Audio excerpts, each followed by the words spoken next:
Okay, now children, we'll do the second part of reproductive system. Female reproductive system. Female reproductive system, the gonad are the ovaries. Okay, in males it was testes, in females there are a pair of ovaries. The ovaries will produce ova, that is ovum, and they will produce two hormones, estrogen and progesterone. Remember, formation of ovum in the ovary is called oogenesis. Formation of ovum in the ovary is called oogenesis.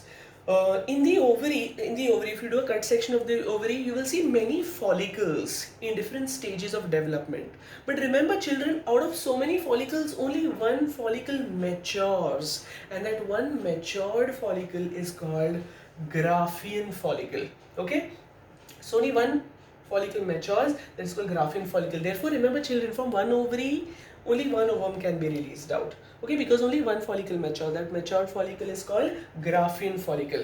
This ovum has to be released out of the ovary into the fallopian tube, and this release of ovum out of the ovary into the fallopian tube is called ovulation. Remember, this is called ovulation. Then other pair of tubes called fallopian tubes. They are called oviducts. Sperm duct, vas deferens, oviduct, fallopian tube. Okay, a pair of tubes. The fallopian tubes inside, they've got cilia because ovum needs to be pushed ahead. So they've got cilia due to ciliary movement. The fallopian tube also has got muscles in its walls for peristalsis, because remember, children, F for fallopian tube, F for fertilization. Fertilization occurs in the fallopian tube, remember. And after fertilization occurs and the zygote is formed, the zygote has to be pushed down into the uterus. So how will it be pushed down? It will be pushed down due to peristalsis, movement, muscular movement of the walls of the fallopian tube. It will be pushed down into the uterus. Uterus is present, it's also called the womb in general terms, but we will say uterus. Uterus has, it is there in the pelvic cavity. It has urinary bladder in the front and the rectum behind. The uterus has an inner lining, and remember that inner lining is called endometrium.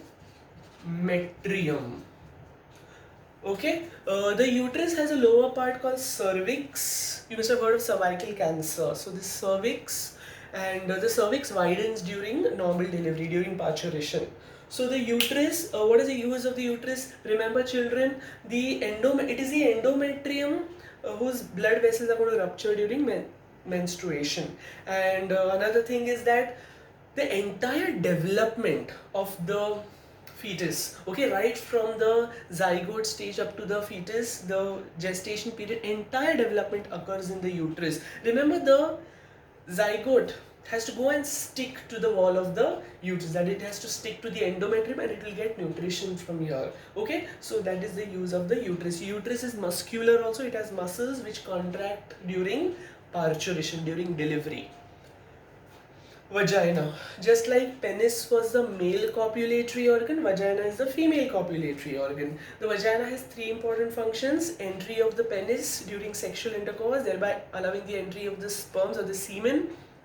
Second function, exit for menstrual blood during menstruation, okay, or menstrual cycle. And the third is the fetus comes out through the vagina. It is a passage for expulsion of fetus during parturition, that is during normal delivery. Children, don't confuse with cesarean section.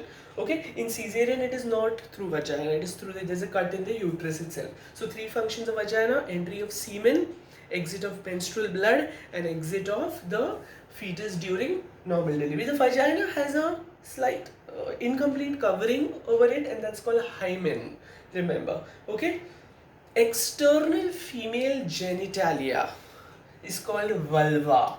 Okay, so there are outer larger folds, they are called labia majora, and smaller inner folds called labia minora.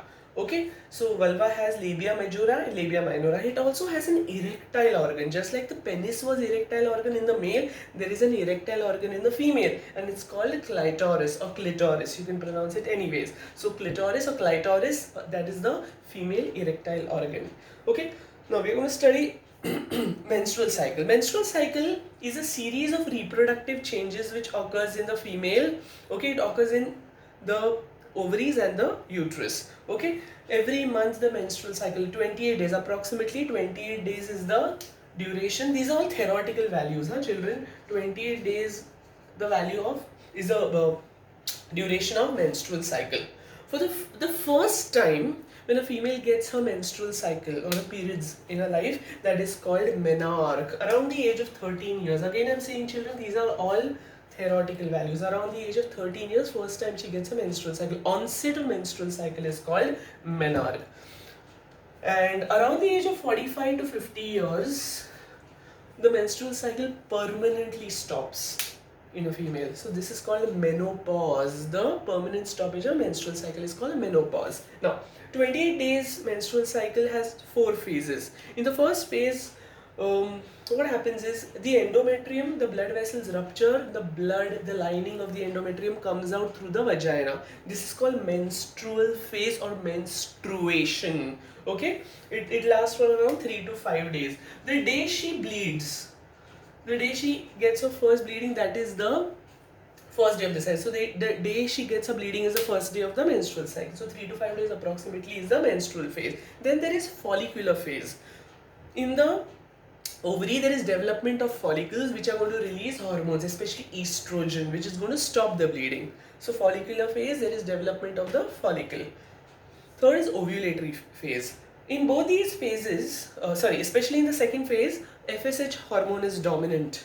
In the third phase, now what happens is FSH reduces, but there is a release of a hormone from pituitary gland called LH, luteinizing hormone. The moment there is a surge of luteinizing hormone, when luteinizing hormone increases a lot, luteinizing hormone from anterior pituitary, remember, the ovum ruptures and comes out of the ovary into the fallopian tube.